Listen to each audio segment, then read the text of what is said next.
দক্ষিণ কোরিয়ায় উড়োজাহাজ বিধ্বস্ত হয়ে ১৭৯ জনের প্রাণহানি, ২ জন জীবিত উদ্ধার। দেশের কয়েক জায়গায় শৈত্যপ্রবাহ, চুয়াডাঙ্গায় সর্বনিম্ন তাপমাত্রা 10.4 ডিগ্রি সেলসিয়াস। এবং হারিস চৌধুরীর দেহাবশেষ পরিবারের কাছে হস্তান্তর, সিলেটের রাষ্ট্রীয় মর্যাদায় দাফন আজ।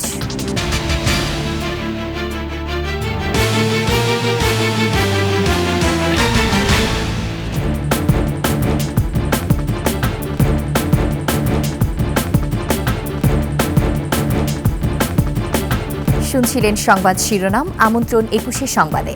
সাথে আছি আমি ফারজানা নির্জনা। দর্শক, ২১শে টেলিভিশনের সংবাদ একসাথে সরাসরি দেখতে পাবেন আমাদের ফেসবুক পেজ www.facebook.com/2124 অনলাইনে। এছাড়া সাবস্ক্রাইব করতে পারেন www.youtube.com/@21sheETV চ্যানেলে। এছাড়া সংবাদে আরও থাকছে: জমকালো আয়োজনে দেয়া হলো ইটিভি সিজেএফবি অ্যাওয়ার্ড, সাংস্কৃতিক উন্নয়নে পাশে থাকার ঘোষণা ২১-এর কর্ণধার আব্দুস সালামের।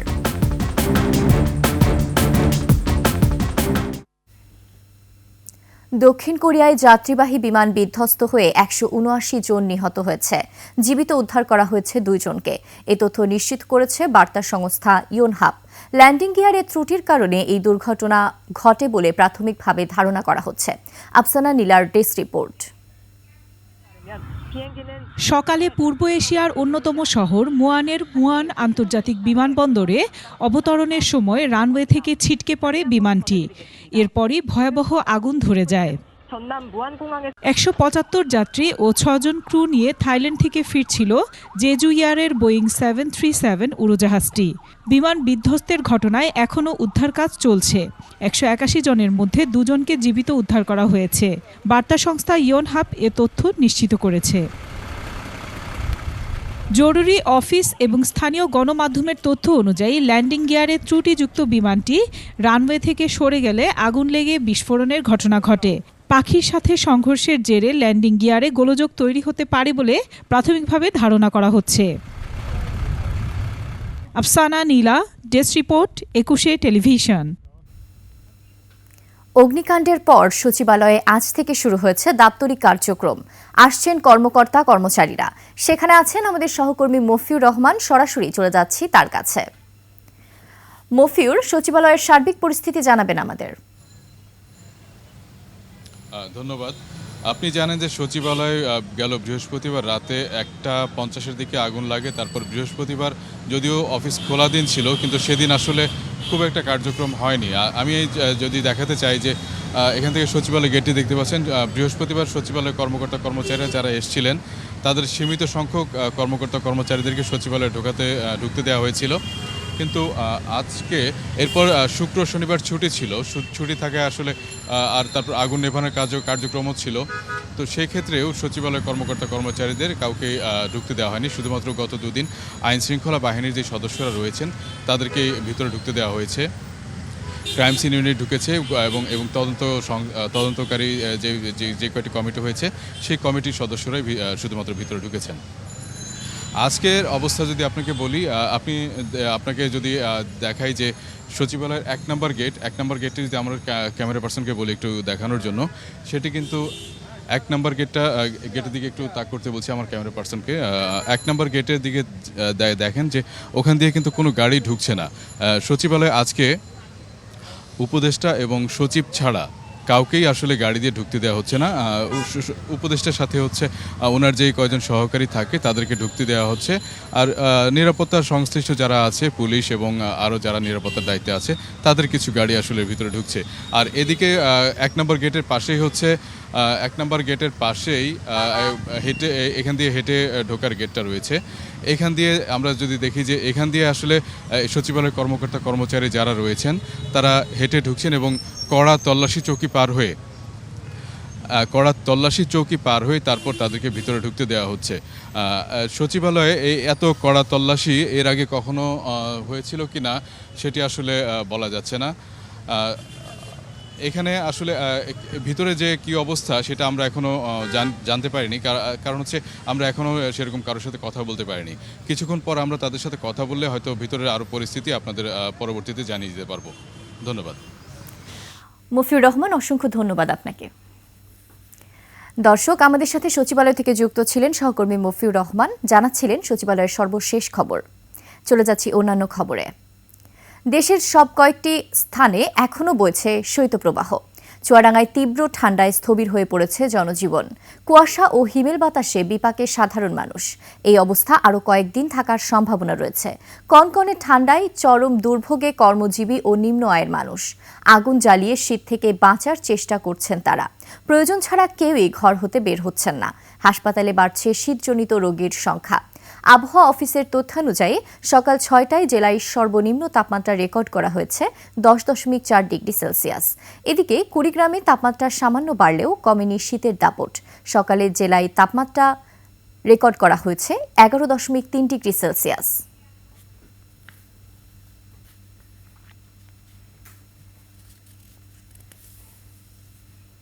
পরিবারের কাছে হস্তান্তর করা হয়েছে প্রয়াত হারিস চৌধুরীর দেহাবশেষ। সিলেটের কানাইঘাটে রোববার সন্ধ্যার আগেই দাফনের সিদ্ধান্ত জানিয়েছে পরিবার। দেরিতে হলেও ন্যায় বিচার মিলেছে। এমন নৃশংস ইতিহাসের যেন পুনরাবৃত্তি না ঘটে। ঢাকা মেডিকেল হাসপাতালের মর্গ থেকে পিতার দেহাবশেষ গ্রহণ করে এমনটাই জানান কন্যা ব্যারিস্টার সামিরা তানজিন চৌধুরী। বিস্তারিত দেখুন আকবর হোসেন সুমনের রিপোর্টে। 2021 সালের 3 সেপ্টেম্বর মৃত্যু হয় সাবেক প্রধানমন্ত্রী বেগম খালেদা জিয়ার রাজনৈতিক সচিব হারিস চৌধুরীর। পরিচয় গোপন রেখে অধ্যাপক মাহমুদুর রহমান নামে সাভারের বিরুলিয়ার এক মাদ্রাসা প্রাঙ্গণে দাফনও করা হয়। পরবর্তীতে মেয়ে সামিরার এক রিটের পরিপ্রেক্ষিতে হাইকোর্টের নির্দেশে লাশ উত্তোলন করে ডিএনএ পরীক্ষা নিশ্চিত হয় তার পরিচয়। শনিবার রাতে ঢাকা মেডিকেল হাসপাতাল থেকে হারিস চৌধুরীর দেহাবশেষ গ্রহণ করেন তার মেয়ে। আমি ন্যায় বিচার পেয়েছি, একটু দেরিতে পেয়েছি, এবং এত কিছুর মধ্যে দিয়ে যেতে হলো that I am having to relive the moment. এটার জন্য আল্লাহর কাছে আমি বিচার প্রার্থী, আপনারা সবাই বিচার প্রার্থী হন। বাবার সঙ্গে ঘটে যাওয়া নৃশংসতার পুনরাবৃত্তি চান না কন্যা সামিরা চৌধুরী। যে অন্যায় হয়েছে আমাদের সাথে 15টা বছর, এবং যেভাবে করে একটা মেয়ে বাবার লাশ বুকে নিয়ে পালিয়ে যেতে হয়, এবং যেভাবে করে বাবার লাশ আবার তুলে প্রমাণ করতে হয় যে এটা আমার বাবা। আল্লাহ যেন এইসবের মধ্যে দিয়ে কোনো একমাত্র কলিজার টুকরো মেয়েকে আর না যাওয়ায় বাংলাদেশের এই কলঙ্কিত ইতিহাস যেন একেবারে মুছে যায়। সিলেটের কানাইঘাটে এতিমখানা প্রাঙ্গণে দাফনের সিদ্ধান্ত জানিয়েছে হারিস চৌধুরীর পরিবার। আকবর হোসেন সুমন, 21 টেলিভিশন, ঢাকা। প্রতিবারের মতো এবারও জাঁকজমকপূর্ণ আয়োজনে দেশের সঙ্গীত, চলচ্চিত্র এবং টেলিভিশন মাধ্যমের বছর সেরা পারফর্মারদের হাতে তুলে দেওয়া হল ইটিভি সিজেএফপি সম্মাননা। সেরাদের হাতে পুরস্কার তুলে দেন 21 টিভির চেয়ারম্যান ও CEO Abdus Salam, vice chairman ও ব্যবস্থাপনা পরিচালক তাসনুভা মাহবুব সালাম। দেশের সাংস্কৃতিক উন্নয়নে 21 টেলিভিশন সব সময় পাশে থাকবে বলে ঘোষণা দেন আব্দুস সালাম। সিরাত আল মুস্তাকিমের রিপোর্ট, জানাচ্ছেন আকবর হোসেন সুমন।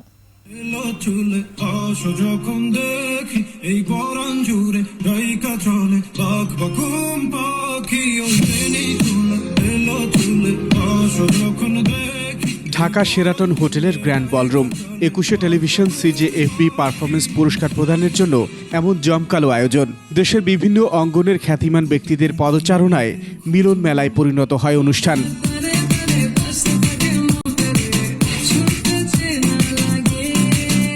সঙ্গীত, চলচ্চিত্র এবং টেলিভিশন মিডিয়ায় বছরের সেরাদেরকে বাছাই করে প্রতি বছরই দেয়া হয় এই পুরস্কার।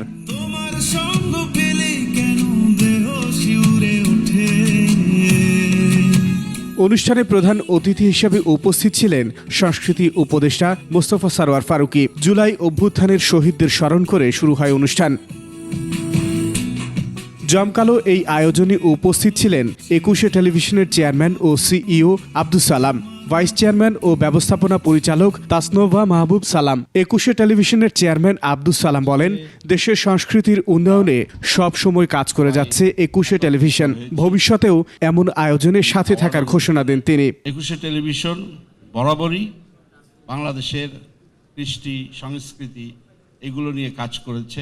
এই যে নতুন বাংলাদেশ করার ক্ষেত্রে এটিভি কাজ করতে চায়, এবং এটিভি কাজ করতে যে আপনারা নিশ্চয়ই জানেন যে অনেক বাধার সম্মুখীন হয়েছে। আমি পার্সোনালিও অনেকভাবে হ্যারাসমেন্ট হয়েছি, জেল খাটতে হয়েছে। এই যে সত্য, সাদাকে সাদা বলা, কালোকে কালো বলা, এই কারণে। সো আমার মনে হয় এখন আমাদের দেখেন 5ই আগস্টের পর আমরা কিন্তু মুক্ত গণমাধ্যমের যে স্বাদ, সেটা কিন্তু আমরা সবাই পাচ্ছি, সবাই কিন্তু বলতে পারছি, সবাই যার যার, এইটাই তো অনেক পাওয়া। এতদিন পরে এত সুন্দর একটি আয়োজন করেছে সবাই মিলে আমরা একসাথে, ETV and CJFB. It's really a wonderful moment for us. So সবাই এভাবে আমরা একসাথে মিলেমিশে কাজ করব, এইটাই আমার সবার কাছে চাওয়া। সেরাদের হাতে পুরস্কার তুলে দেন 21শে টেলিভিশনের এই দুই কর্ণধার। এবার সিজেএফবি আজীবন সম্মাননা পেলেন সাংবাদিক শফিক রেহমান। 23তম সিজেএফবি বিশেষ সম্মাননায় ভূষিত হয়েছেন সঙ্গীত শিল্পী বেবি নাজনীন, অভিনেত্রী জয়া আহসান, সাংবাদিক ফাহিম আহমেদ, বিপণন ব্যক্তিত্ব সৈয়দ আলমগীর। 23তম সিজেএফবি সেরা পুরুষ শিল্পীর পুরস্কার পেয়েছেন রিয়াদ ও তানজিদ সরওয়ার। এবার সিজেএফবি সেরা নারী শিল্পীর পুরস্কার পেয়েছেন নাজমুম মুনিরা নেন্সি। সেরা গীতি কবি অ্যাওয়ার্ড পেয়েছেন আসিফ ইকবাল। বেস্ট মিউজিক ডিরেক্টরের পুরস্কার পান প্রিন্স মাহমুদ। সেরা টেলিভিশন রিপোর্টার হিসেবে পুরস্কার পেয়েছেন 21শে টেলিভিশনের সিনিয়র রিপোর্টার শাকির আরজু। আলহামদুলিল্লাহ ভালো আছি, আজকে একটা অ্যাওয়ার্ড পেয়েছি। তো আমি বিশেষভাবে ধন্যবাদ জানাতে চাই আমার 21শে টেলিভিশনের চেয়ারম্যান, আমার সিইও এবং আমার ভাইস চেয়ারম্যান এবং আমার 21শে টেলিভিশনের নিউজের পুরো টিমকে আমি ধন্যবাদ জানাতে চাই। এই অ্যাওয়ার্ডটি আসলে আমার না, আমাদের সবার। এছাড়া এই অনুষ্ঠানে পারফর্ম করেন পরিমণি।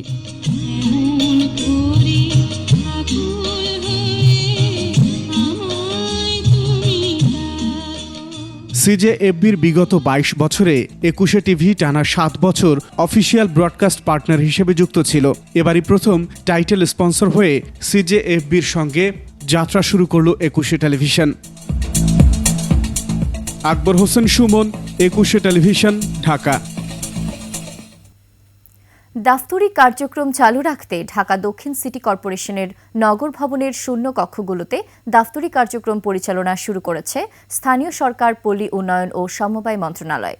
আজ সকাল থেকে নগর ভবনের 13 ও 14 তলায় এই কার্যক্রম কাজ শুরু হয়েছে। স্থানীয় সরকার মন্ত্রণালয়ের কর্মকর্তা কর্মচারীরা তাদের নতুন কর্মস্থলে যোগদান করেছেন।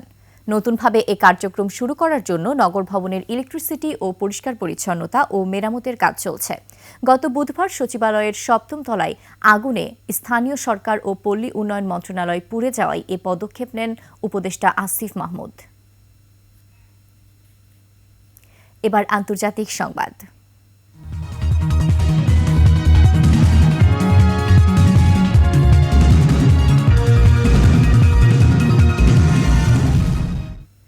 ইসরায়েলি বাহিনীর হামলায় গাজা জুড়ে 24 ঘণ্টায় 48 জন নিহত হয়েছে। এ নিয়ে মৃতের সংখ্যা দাঁড়িয়েছে 45,500-এর কাছাকাছি। ওয়াফা নিউজ এজেন্সির তথ্যানুযায়ী ইসরায়েলি বাহিনী শনিবার গাজা জুড়ে তাণ্ডব চালায়। নিহতের বেশিরভাগই উত্তরাঞ্চলের ছিটমহলের অবরুদ্ধ বাসিন্দা।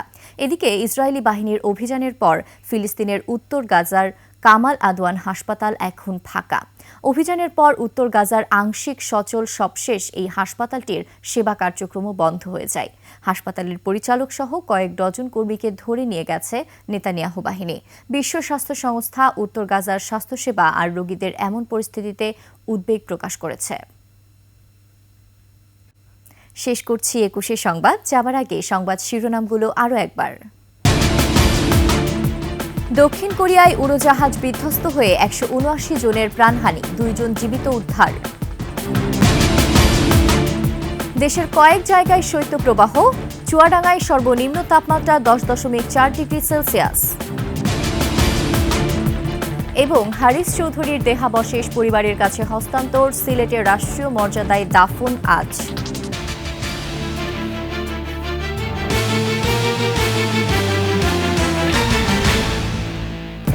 সর্বশেষ সংবাদ জানতে ডায়াল করুন 2021 নাম্বারে আর ভিজিট করুন 21-tv.com ওয়েবসাইটে।